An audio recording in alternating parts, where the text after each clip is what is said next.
Hello नमस्कार, जय हिंद, वंदे मातरम। आप देख रहे हैं जियो न्यूज और हम आपके लिए लेकर आए हैं देश दुनिया की, आपके राज्य शहर की सिलेक्टेड काम की फटाफट बड़ी खबरें। लेकिन उससे पहले यदि आपने हमारे चैनल को सब्सक्राइब नहीं किया है तो चैनल को सब्सक्राइब करके बेल नोटिफिकेशन ऑन करें और इस वीडियो को ज्यादा से ज्यादा लाइक और शेयर करें। बड़ी खबरें देखने से पहले आपके लिए आज का सवाल, एक त्रिभुज में कितनी भुजाएं होती हैं? Option A 2, option B 3, option C 4 और ऑप्शन डी 5। इस सवाल का जवाब हमें कमेंट करें और आप किस राज्य और शहर की ज्यादा खबरें देखना चाहते हैं हमें कमेंट करके बताएं ताकि हम आपके राज्य शहर की ज्यादा खबरें दिखा सकें। चलिए अब देखते हैं आज की फटाफट बड़ी खबरें। जियो न्यूज की तरफ से आप सभी को नए साल की हार्दिक शुभकामनाएं। नया साल 2026, काशी, अयोध्या, वृंदावन में 10 लाख श्रद्धालु, 3 किलोमीटर लाइनें, खाटू श्याम जी में 72 घंटे दर्शन होंगे, पहलगाम में सैलानी उमड़े, देश भर में जश्न का माहौल। बता दें कि नए साल से पहले देश भर के धार्मिक और पर्यटन स्थलों पर लोगों का सैलाब सा उमड़ पड़ा है। अयोध्या में रामलला के दर्शन के लिए 2 लाख से ज्यादा श्रद्धालु पहुंचे, काशी विश्वनाथ मंदिर में 3 लाख और वृंदावन में 4 लाख भक्त मौजूद हैं। राजस्थान के जैसलमेर में पिछले 10 साल में सबसे ज्यादा भीड़ है। सीकर के खाटू श्याम जी में नए साल के मौके पर 72 घंटे दर्शन होंगे। उज्जैन के महाकाल लोक में साल के पहले दिन 12 लाख श्रद्धालुओं के पहुंचने का अनुमान है। पहलगाम आतंकवादी हमले के बाद घाटी में एक बार फिर से रौनक लौट आई है। पर्यटन स्थलों पर सैलानियों की भीड़ उमड़ी है। गुलमर्ग और पहलगाम जैसे विंटर डेस्टिनेशन में होटलों की बुकिंग करीब 100% तक पहुँच गई है। दुनिया में नए साल का आगाज, न्यूजीलैंड और किरीबाती में जश्न मना। 29 देश भारत से पहले 2026 का जश्न मनाएंगे। दुनिया में नए साल की एंट्री हो गई है। दुनिया के सबसे पूर्वी छोर पर बसे द्वीप देश किरीबाती और न्यूजीलैंड में रात के 12 बजते ही साल 2026 की शुरुआत हो गई है। किरीबाती में भारत से 8.5 घंटे पहले नए साल की शुरुआत हो जाती है। ठीक 1 घंटे बाद न्यूजीलैंड में भी नए साल ने दस्तक दी। न्यूजीलैंड में भारत से 7.5 घंटे पहले, जबकि अमेरिका में 9.5 घंटे बाद नया साल आता है। दुनिया भर में अलग अलग टाइम जोन के कारण 29 देश ऐसे हैं जो कि भारत से पहले नए साल का स्वागत करते हैं। इनमें Kiribati, Samoa, tonga, Australia, New Zealand, Papua New Guinea, Myanmar, Japan, Indonesia, Bangladesh, Nepal शामिल हैं। राज्यों की 80% तक कमाई वेतन पेंशन फ्री स्कीम में खर्च हो रही। विकास के लिए पैसा ही नहीं, राजस्थान को कर्ज चुकाने के लिए कर्ज की जरूरत है।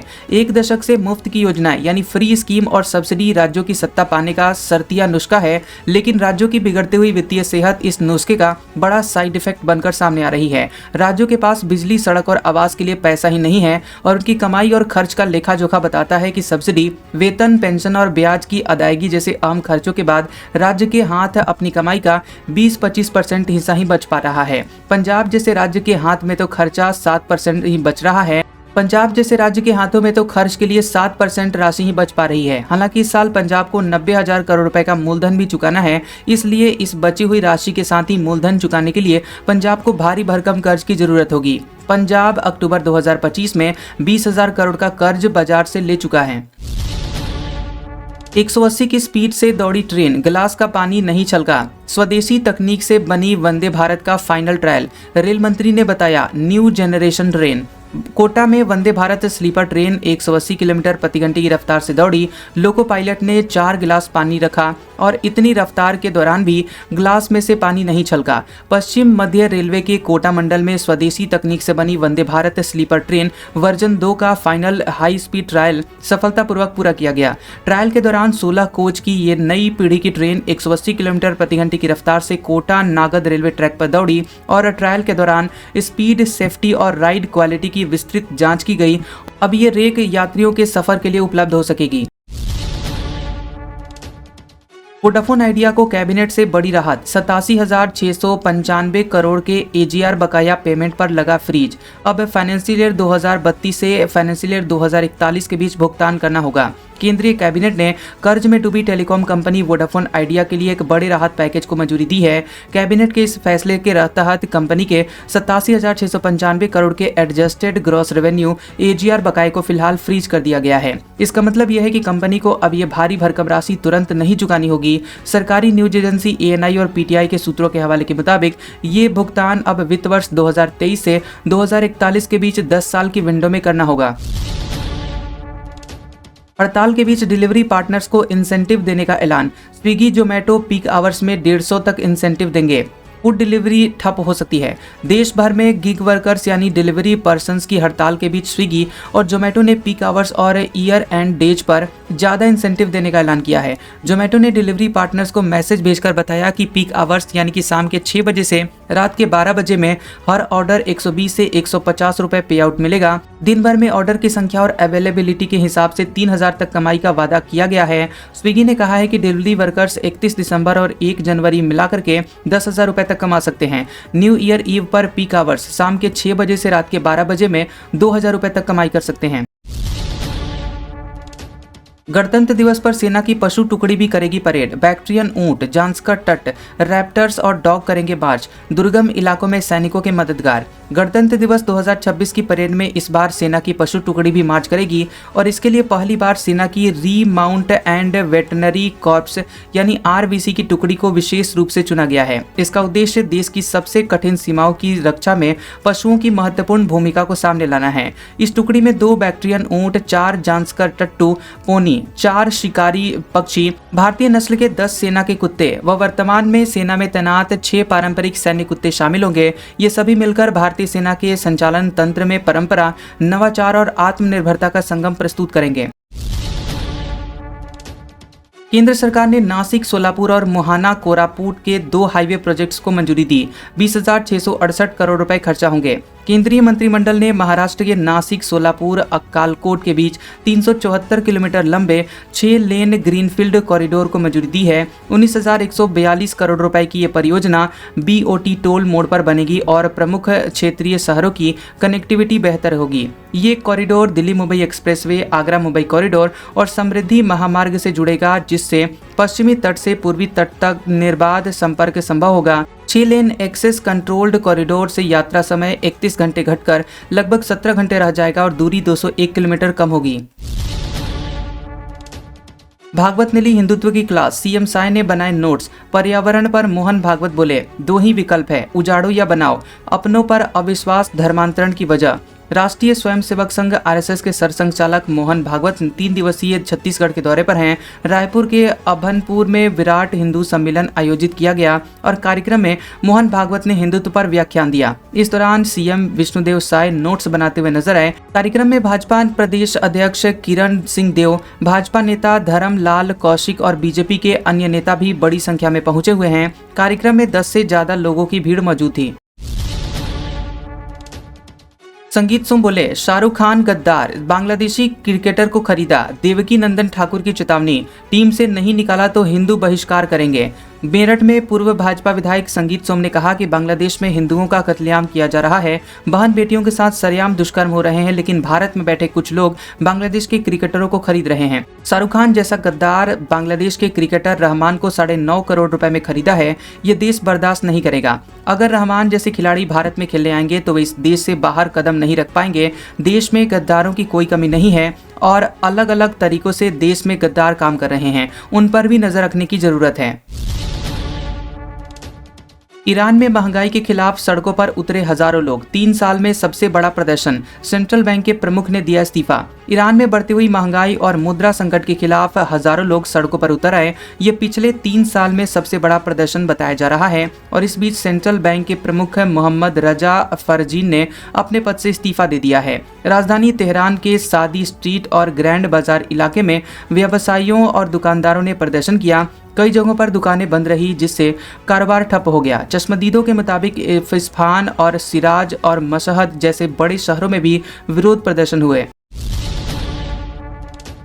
जर्मनी के बैंक से 290 करोड़ रुपए की चोरी, पार्किंग की दीवार में छेद करके तिजोरी तक पहुंचे चोर। जर्मनी के गेल्सेनकिर्चेन शहर में स्थित स्पार्क्स बैंक में 290 करोड़ रुपए की चोरी की गई है। बैंकों ने चोर की पार्किंग गैरेज की दीवार में बड़ा छेद किया और सीधे तिजोरी तक पहुंच गए। इसके बाद उन्होंने 3,250 से ज्यादा सेफ डिपॉजिट लॉकर तोड़ डाले और उसे रखी नकदी उसमें और कीमती गहने लेकर फरार हो गए। पुलिस के मुताबिक चोरों ने इस वारदात को क्रिसमस की छुट्टियों के दौरान अंजाम दिया, जब ज्यादातर दुकानें और ऑफिस बंद थे। माना जा रहा है कि अपराधियों ने इस समय को जानबूझकर चुना ताकि किसी को शक न हो और इलाके में आवाजाही भी कम हो। चोरी का खुलासा 29 दिसंबर की सुबह को हुआ, जब बैंक का फायर अलार्म बजा। मौके पर पहुंची पुलिस और बैंक अधिकारियों ने देखा कि पार्किंग से बैंक की तिजोरी तक पहुंचने के लिए दीवार में बड़ा छेद किया गया है। जांच में सामने आया कि इस काम के लिए भारी ड्रिल मशीनों का इस्तेमाल किया गया था। अब चीन का दावा, हमने भारत और पाकिस्तान का संघर्ष रुकवाया, कई लड़ाइयां सुलझाने में मदद की। भारत बोला, सीज फायर में तीसरे पक्ष का कोई रोल नहीं। अमेरिका के राष्ट्रपति डोनाल्ड ट्रंप के बाद अब चीन ने भी बड़ा दावा किया है और कहा है कि उसने भारत और पाकिस्तान के बीच हुए सैन्य तनाव को कम कराने में अहम भूमिका निभाई थी। चीन का कहना है कि जब इस साल दोनों देशों के बीच हालात बिगड़ गए थे, तब उसने बीच में आकर तनाव कम करने की कोशिश की। बीजिंग में आयोजित एक कार्यक्रम में चीन के विदेश मंत्री वांग यी ने कहा कि चीन दुनिया के कई संघर्षों को सुलझाने में मदद करता है। उन्होंने बताया कि भारत और पाकिस्तान के बीच हुए तनाव के दौरान भी चीन ने मध्यस्थता की थी। इंडिगो पर 458 करोड़ रुपए से ज्यादा का जीएसटी जुर्माना, एयरलाइन बोली आदेश को चुनौती देंगे। वित्त वर्ष 2018-19 से 2022-23 की असेसमेंट से जुड़ा हुआ है मामला। देश की सबसे बड़ी एयरलाइन इंडिगो पर दिल्ली साउथ कमिश्नरेट ने सीजीएसटी के अतिरिक्त आयुक्त ने 458 करोड़ रुपए से ज्यादा का जुर्माना लगाया है। कंपनी ने बताया कि यह जुर्माना केंद्रीय वस्तु एवं सेवा कर सीजीएसटी अधिनियम 2017 की धारा 74 के तहत वित्त वर्ष 2018-19 से 2022-23 की असेसमेंट से जुड़ा हुआ है। एयरलाइन के मुताबिक कुल जीएसटी मांग 458 करोड़ है। कंपनी ने बताया है कि जीएसटी विभाग ने विदेशी सप्लायर से मिली हुई क्षतिपूर्ति यानी कंपनसेशन पर टैक्स मांगा और ब्याज और जुर्माना लगाया। इसके साथ ही इनपुट टैक्स क्रेडिट को भी खारिज किया गया।